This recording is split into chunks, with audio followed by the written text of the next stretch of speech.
Learn ক্লাসের পক্ষ থেকে আপনাদের সকলকে স্বাগতম। আজকে আমরা শিখব ব্যঞ্জন বর্ণ ক থেকে ও পর্যন্ত। ক লেখার জন্য শুরুতেই আমাদের ঘরের একটু নিচ থেকে হালকা বাঁকা করে একটা দাগ দিয়ে দিতে হবে। ঘরের মাঝ বরাবর পর্যন্ত আমি এই দাগটা নিয়ে এসেছি। এবার এই দাগ থেকে ধরে আবার একটু হালকা বাঁকা করে একটা দাগ নিচ পর্যন্ত আনতে হবে। এরপরে এই দাগটিকে সোজা উপরে উঠিয়ে দেব, উপরের দাগের সাথে মিলিয়ে, এবং এখান থেকে ধরে ঘুরিয়ে এনে সামনে কয়ের মাত্রা দিয়ে দেব। তাহলেই হয়ে গেল ক, এবং উপরে মাত্রা দিয়ে দেব। খ লেখার জন্য শুরুতে আমরা একটি গোল বিন্দু দেব। বিন্দু থেকে ধরে উল্টো দিকে এইভাবে গোল করে নিয়ে যাব।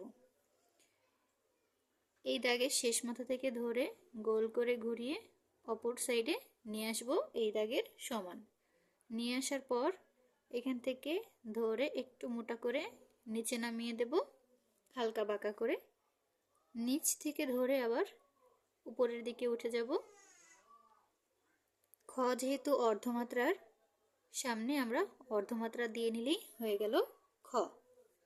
গ লেখার জন্য ঘরের মাঝ বরাবরের একটু নিচ থেকে আমরা একটা সোজা দাগ দেব, ছোট্ট করে। দাগ দেওয়ার পরে এইখান থেকে আমরা হালকা একটু বাঁকা করব এইভাবে। এই বাঁকা প্রান্তের শেষ মাথা থেকে ধরে গোল করে ঘুরিয়ে আনবো এই পর্যন্ত। এইখানে এনেই আমরা থেমে যাব।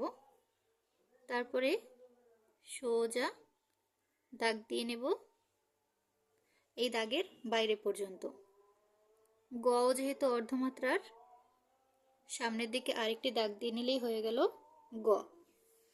ঘ লেখার জন্য আমরা শুরুতেই মাত্রা দিয়ে নেব, গোল করে একটি দাগ দেব। দেওয়ার পর এই দাগ থেকে ধরে এই পর্যন্ত ছোট্ট করে আরেকটি দাগ দেব। এখান থেকে ধরে আবার হালকা বাঁকা করে নিচে নামিয়ে দিয়ে উপরে উঠিয়ে দিলেই হয়ে গেল আমাদের ঘ। ও লেখার জন্য শুরুতেই আমরা এরকম ছোট্ট চাঁদের মতো একটি দাগ দেব, দিয়ে এইখানে একটি বিন্দু করব।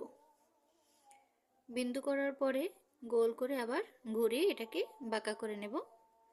এই বাঁকা প্রান্তের শেষ মাথায় ধরে গোল করে ঘুরিয়ে উপরে উঠিয়ে দিলেই হয়ে গেল আমাদের ও।